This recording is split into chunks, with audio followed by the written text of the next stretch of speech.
Hello families. So I'm finding that several families are confused as to how to upload your child's work or how to determine what is missing or what assignments have been completed. So for the purposes of this, I'm going to use my child's account so that I can show you what your child will be seeing, as teachers don't have access to specific viewpoints. So when your child goes into their Google account, they will go to Classroom, and what will come up is Miss Harrison's classroom and their classroom teacher's Google Classroom, as well as anything else that they've been added to. For purposes of this, I'm going to go to Miss Bunch. You would go to Miss Harrison or your classroom teacher, and you're going to hit View All. This will show you what has been assigned to them, what is missing, and what is complete. If there are new assignments, they will appear here. If there are missing assignments, they will appear here. So for example of this one, I'm just going to click on the clipboard,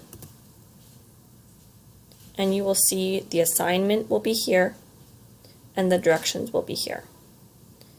If your child has done the work outside of a Google slide and you have uploaded it to the computer, or you've taken a picture and saved it to the computer, you can hit Add or Create. And I'm going to go to File. If you would like to upload a file, you will go to Upload and Browse from your child's computer or your computer. And you're going to look in your documents to see where the document is, where the file is. You're going to hit Open.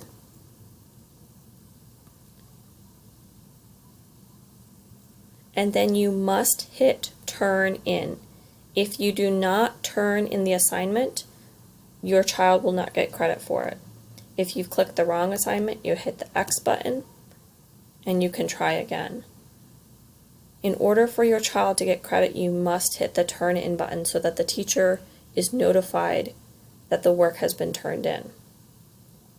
If you have any questions, please reach out to me and let me know.